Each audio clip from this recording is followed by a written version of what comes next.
Hujan deras yang mengguyur Kabupaten Malang menyebabkan jembatan penghubung sepanjang 15 meter di Dusun Druju, Desa Pondok Agung, Kecamatan Kasembon, Kabupaten Malang ambrol.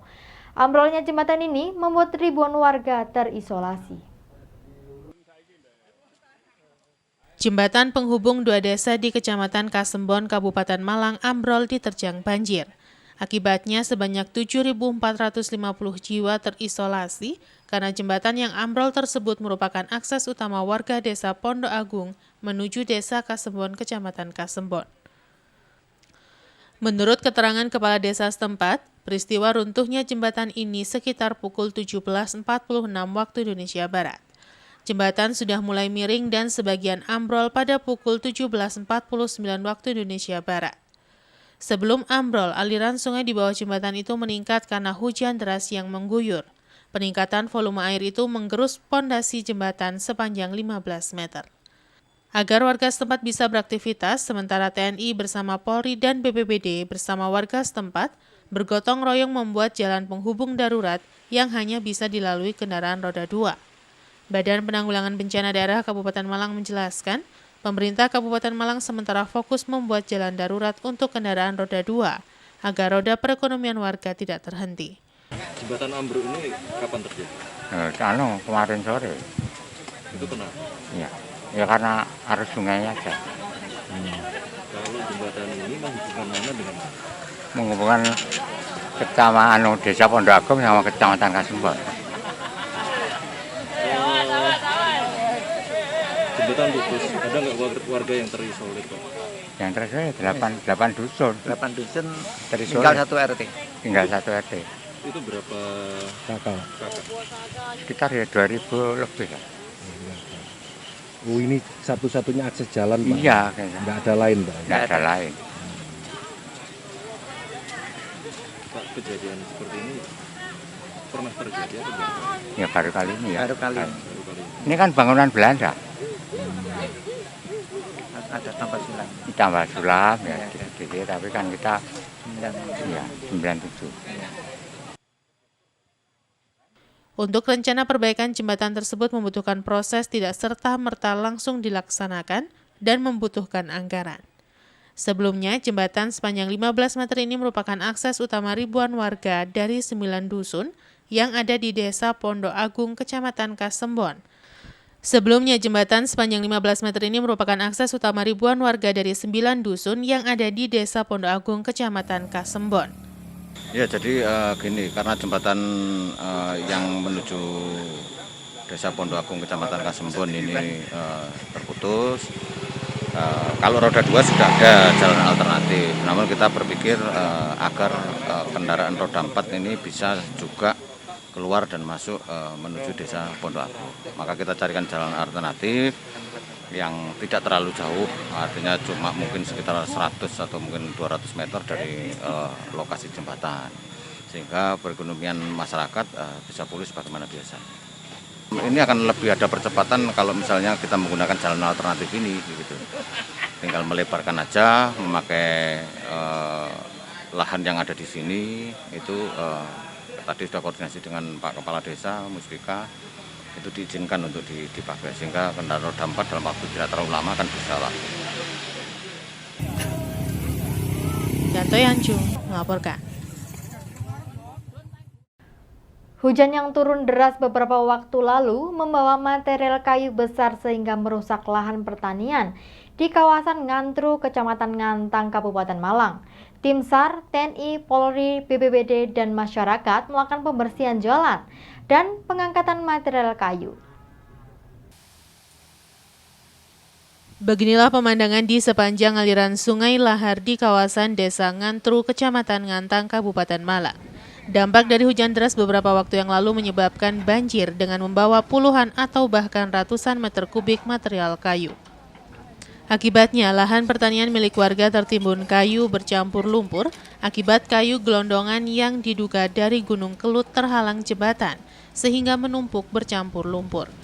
Proses pengangkutan kayu sedang dilakukan dengan menggunakan alat berat untuk mempercepat proses pengangkatan, karena apabila hujan kembali turun, maka pekerjaan bisa terhambat atau berhenti sama sekali karena bisa membahayakan. Pihak pemerintah Kabupaten Malang juga mempersiapkan beberapa truk untuk mengangkut kayu dan diperkirakan pengangkatan material kayu akan berlangsung sampai beberapa hari ke depan, melihat banyaknya kayu di aliran sungai dan lahan warga. Menurut salah seorang warga menjelaskan, di kawasan ini memang beberapa kali terjadi banjir pada musim penghujan, tetapi tidak sebesar dan separah kali ini, terlebih jumlah kayu yang terbawa air juga sangat banyak. Di lokasi tidak hanya pengangkatan kayu dengan menggunakan alat berat, tim SAR, TNI, Polri, dan warga masyarakat juga bergotong royong membersihkan material lumpur di jalan agar warga bisa beraktivitas dengan lancar dan aman. Ya ini kemarin dari apa itu? Sudah 2 hari ini Pak. Banjir kan dari Gunung Kelut itu. Iya. Oh ikut banjir di sini Pak ya? Ya. Itu lahan-lahan pertanian juga banyak yang nyusut Pak ya? Yang kena ya? Ya. Ini kemarin-kemarin hujannya besar di sini Pak? Mana? Kemarin-kemarin hujannya sudah mulai besar? Besar. Besar Pak ya? Ya. Sering banjir di sini Pak? Enggak sering. 8 tahun ada lagi ini Pak. Ada lagi dia. Ya. Oh dari mana? Dari Kelut Pak ya? Dari Gunung Kelut sana. Dari Gunung Kelut sana Pak ya? 2 jalur jadi 1. Iya. Material kayu-kayu juga banyak Pak ya? Banyak material yang dari gunung itu. Iwan Hikmawan melaporkan. Para petani di sepanjang aliran Sungai Lahar di Kecamatan Ngantang, Kabupaten Malang, menderita kerugian besar akibat lahan dan tanaman hilang terbawa banjir. Lahan semakin menyempit dan perlu perbaikan agar bisa difungsikan kembali. Lahan pertanian di sepanjang aliran Sungai Lahar di wilayah Ngantang, Kabupaten Malang ini terdampak akibat banjir besar beberapa waktu yang lalu. Lahan pertanian yang produktif sebagai tempat bertanam berbagai jenis sayuran dan lainnya ini mengalami kerusakan parah sehingga untuk jangka waktu dekat belum bisa difungsikan kembali. Kondisi lahan pertanian menyempit akibat tergerus banjir beserta tanaman di atasnya yang sebagian sudah besar dan siap panen, seperti jagung, seledri, tomat, dan lainnya. Kerusakan lahan ini tidak hanya sekali tetapi sudah beberapa kali terjadi pada setiap penghujan, tetapi tidak sampai separah seperti sekarang, terlebih banjir banyak membawa material kayu dari gunung. Menurut salah seorang petani menjelaskan, hampir sebagian besar lahan pertanian di sepanjang sungai mengalami kerusakan dan perlu waktu untuk melakukan perbaikan. Terlebih saat ini masih musim penghujan dan banjir bisa datang kembali. Di lokasi beberapa petani sedang melakukan pembersihan dan memperbaiki lahan, sekaligus mengambil tanaman yang masih bisa dimanfaatkan. Untuk kerugian, para petani belum bisa memastikan secara tepat, hanya luas lahan berkurang banyak serta tanaman banyak yang hilang. Kapan nih banjirnya Pak ini? Hari apa nih? Masih 2 hari ini. 2 hari ini Pak ya? Pak ini lahan-lahan pertanian banyak Pak ya? Ini lahan saya, Ya? yang sebelah sana total Pak. Total sebelah sana. Yang sebenarnya jembatan itu. Ya, ini lahan apa nih petaninya? Pas petani apa nih? Seledri, Seledri habis Pak hilang. habis. Hilang. Kerugian berapa kayak gini Bang? Tapi ini juga jagung Pak ya? Ini jagung ini sebelah saya nih. Berarti hampir di pinggir aliran sungai itu dipakai untuk lahan pertanian Pak ya? Iya, Berarti banyak betul Pak? banyak Pak. Banyak ya? Banyak. Ini masuk sungai apa di namanya Bang? Lahar. Sungai Lahar Pak ya? Ya. Oh jadi, tapi setiap penghujan memang ada kejadian ada tetap ya? Ada tapi Nggak sebesar gini? sebesar ini. Dalam berapa tahun sudah berapa kali kejadian seperti ini Pak? Setelah gunturan tadi ya banjir Ya? tapi tidak besar gini. Nggak besar Pak, cuman kemarin aja yang besar ini Pak ya? Terlalu besar kemarin ini. Terlalu besar kemarin Pak, material kayunya banyak betul Pak ya? Banyak. Jadi rugi Pak, sudah gini Pak ya? Banyak Pak. Rugi banyak Pak ya ruginya. Iwan Hikmawan melaporkan. Terima kasih Anda masih bersama kami dalam Info 7 Malang Raya. Rencana pemberlakuan pembatasan sosial berskala besar atau PSBB mulai tanggal 11 hingga 25 Januari, 3 kepala daerah di Malang Raya melakukan rapat koordinasi untuk membahas teknis PSBB. Untuk PSBB kali kedua yang merupakan instruksi dari pemerintah pusat akan berbeda dengan PSBB pertama, di mana hanya akan membatasi kegiatan masyarakat. Pemberlakuan pembatasan kegiatan masyarakat di wilayah Jawa Bali yang rencananya akan dimulai pertanggal 11 hingga tanggal 25 Januari mendatang, membuat 3 kepala daerah di Malang Raya melakukan rapat koordinasi membahas teknis pemberlakuan PSBB. Usai rapat, Wali Kota Batu Dewanti Rumpoko mengatakan Kemungkinan PSBB akan berlangsung berbeda seperti PSBB sebelumnya atau seperti pelaksanaan jam malam saat jelang tahun baru kemarin. Di mana pada PSBB kali ini hanya dilakukan pembatasan pada aktivitas masyarakat. Sementara untuk tempat-tempat seperti mal dan tempat wisata tetap buka dengan pembatasan 50%. Untuk instruksi Menteri yang nomor 1 tahun 2021 tentang PSBB di Malang Raya. Insya Allah PSBB-nya bukan seperti awal PSBB dulu, tetapi hanya pembatasan seperti kemarin waktu mau menghadapi tahun baru, malam tahun baru. Nah ini kita sedang dalam memformulasikan bagaimana Malang Raya ini supaya satu ketentuan bahasa dan akan dikomunikasikan bersama. Tetapi tadi menurut Pak Pangdam, ternyata besok itu akan ada rakor dari virtual dari provinsi. Nah, Forkompinda seluruh Jatim, sehingga besok kita tunggu itu. Sementara Wali Kota Malang Sutiaji mengatakan untuk PSBB kali ini merupakan instruksi pusat yang harus diikuti oleh seluruh pemerintah daerah se-Jawa Bali. Untuk itu, secara teknis peraturan akan dimodifikasi. Di antaranya pembatasan kapasitas tempat ibadah menjadi 50%. Kemudian kafe dan mal dari 50 menjadi 25%. Selain itu, Pemkot Malang sendiri pada PSBB kali ini akan memberlakukan WFO hanya 25%, sedangkan sisanya akan WFH. Hal ini dilakukan mengingat belakangan angka penyebaran COVID-19 lebih banyak dari klaster perkantoran. Rencananya untuk teknis PSBB akan dibahas melalui rapat koordinasi virtual dengan pemerintah Provinsi Jawa Timur. Sehingga saat pemberlakuan PSBB pada tanggal 11 hingga tanggal 25 Januari berjalan lancar. Karena sifatnya top down ya, jadi top down dari pusat, ya, jadi kita ngikuti. Akan tapi kita kumpul dengan 3 daerah, saya dengan Ibu Wali Kota Batu, Pak Bupati Malang berhalangan karena di Jakarta, tapi ngutus yang namanya sistem 1. Sudah disepakati bahwa kita nanti akan modifikasi ketentuan di sana. Memang kita harus seperti jamnya pukul 8 ya, pukul 7 ya. Terus pembatasannya yang mungkin yang kita pakai adalah untuk WFH-nya, karena itu adalah pengaturan internal. Karena kita tahu bahwa klaster yang sekarang lagi ramai adalah klaster kantor, terus membawa klaster keluarga. Jadi kita pakai yang WFH-nya adalah nanti WFH sana diatur 25-70 ya. Jadi 70-nya WFH, WFO-nya adalah 25%. Itu yang nanti akan kita atur, tapi itu kan internal kita. Tapi untuk kepentingan untuk masalah pembatasan sosial, saya kira di masjid itu dibatasi ya. Sekarang batasannya 50% ya. Terus tempat usaha, kafe dan mall itu kalau dulu 50, sekarang kan 25. Tapi kita lihat aja selama ini masa Covid ini okupansi dari masing-masing mall maupun hotel itu tidak lebih dari 25 kecuali weekend.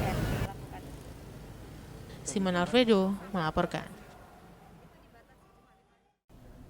Sementara keputusan pemerintah pusat untuk memperlakukan PSBB yang akan dilaksanakan di Jawa Bali, salah satunya Malang Raya, meski masih melakukan koordinasi dengan pemerintah kota dan Kabupaten Malang serta Provinsi Jawa Timur. Wali Kota Batu Dewanti Rumpoko menegaskan PSBB harus dilakukan karena kebijakan pemerintah pusat. Seiring dengan kebijakan pemerintah pusat yang akan memberlakukan pembatasan sosial berskala besar atau PSBB pada 11 hingga 25 Januari 2021 untuk memutus mata rantai penyebaran COVID-19, Wali Kota Batu Dewanti Rumpoko menegaskan untuk saat ini pihaknya masih menjalin koordinasi dengan pemerintah Malang Raya untuk memodifikasi sistem PSBB di Malang Raya. Sesuai dengan ketentuan dari pemerintah pusat, pengaturan PSBB meliputi kebijakan work from home atau WFH 75%. Sementara 25%-nya adalah WFO atau work from office. Sementara untuk kepentingan masalah pembatasan sosial seperti di masjid akan dibatasi 50%. Pelaksanaan pendidikan sekolah yang masih daring atau online, kemudian tempat usaha dan kafe serta mal yang dulunya 50% nantinya akan dibatasi 25%. Termasuk kegiatan lainnya yang berpotensi membuat kerumunan. Wali Kota Batu Dewanti Rumpoko menjelaskan, PSBB kali ini bukan seperti awal PSBB dulu, tetapi hanya pembatasan untuk mengurangi kerumunan dan dampak penyebaran mata rantai COVID-19 yang mesti tak terlihat namun ada. Wali Kota Batu menegaskan PSBB harus dilakukan karena kebijakan pemerintah pusat. Terkait dengan penutupan tempat wisata, Dewanti menegaskan tergantung kebijakan tempat wisata itu karena banyak hal yang harus dipertimbangkan, karena biaya operasional yang tidak sedikit juga kemungkinan pemutusan hubungan kerja. Sementara terkait taktis pelaksanaan PSBB, Pemkot bersama Forpimda menggelar rapat koordinasi bersama Gubernur Provinsi Jawa Timur dan Forkopimda seluruh Jawa Timur secara virtual. Belum ada nanti seperti itu petunjuknya ini aja, provinsi aja. Tapi besok masih kita rapatkan lagi sama Forkopimda. Besok ada undangan rapat Forkopimda Jawa Timur. Kita tunggu juknisnya. Tapi di Kota Batu sendiri apa nanti? Lola harus katanya Malang Raya. Iya. Itu kan instruksi. Jadi ya harus. Jadi ada pemberlakuan jam malam atau ada perbedaan dari PSBB yang sebelumnya? Iya, hanya jam malam saja. Sama pokoknya dilarang kumpul-kumpul. Untuk tetap buka, tapi ya kalau sudah ada PSBB, siapa yang mau datang ke sini? Kan sangat jarang. Mengandalkan wisatawan lokal. Ya, Wong Batu ya kawan katanya. Nah, pariwisata gimana? Mau dibuka apa mau tutup? Itu sangat tergantung dari mereka. Karena terus terang, ketika PSBB mereka buka, itu biaya operasionalnya lebih besar daripada pendapatan.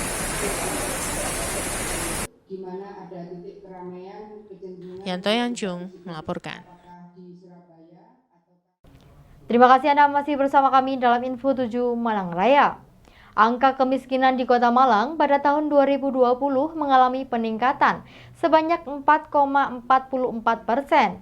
Peningkatan angka kemiskinan di Kota Malang ini, salah satu penyebabnya adalah pandemi COVID-19 yang membuat tidak sedikit masyarakat berhenti bekerja dan sulit untuk memenuhi kebutuhan hidup.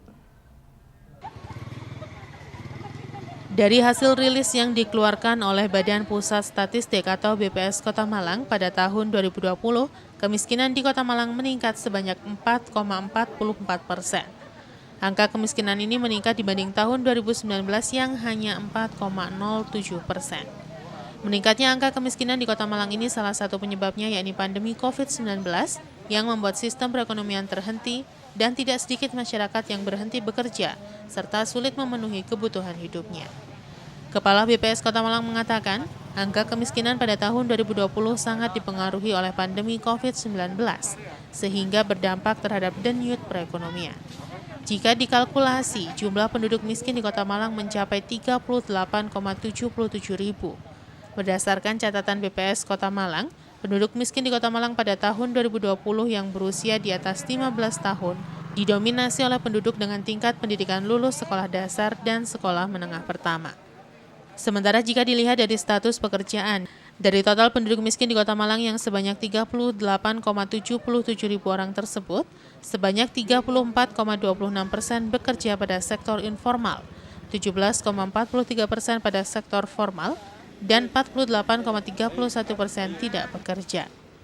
BPS juga mencatat pada tahun 2020 ada sebanyak 17,39% rumah tangga miskin yang ada di Kota Malang telah menerima bantuan pangan rata-rata sebanyak 7,01 kg beras setiap bulan, sementara sebanyak 82,61% dinyatakan tidak menerima bantuan. Pada tahun 2020 ini kemiskinan merupakan sangat terdampak oleh musibah COVID-19, di mana kemiskinan di Kota Malang sebesar 4,44% di tahun 2020 ini itu lebih tinggi ya, dibanding dengan kemiskinan tahun 2019 sebesar 4,07%. Ya. Di tahun 2020 ini jumlah penduduk miskin atau jumlah penduduk yang hidup di bawah garis kemiskinan di Kota Malang sekitar 38.700 orang. Simon Alfredo melaporkan.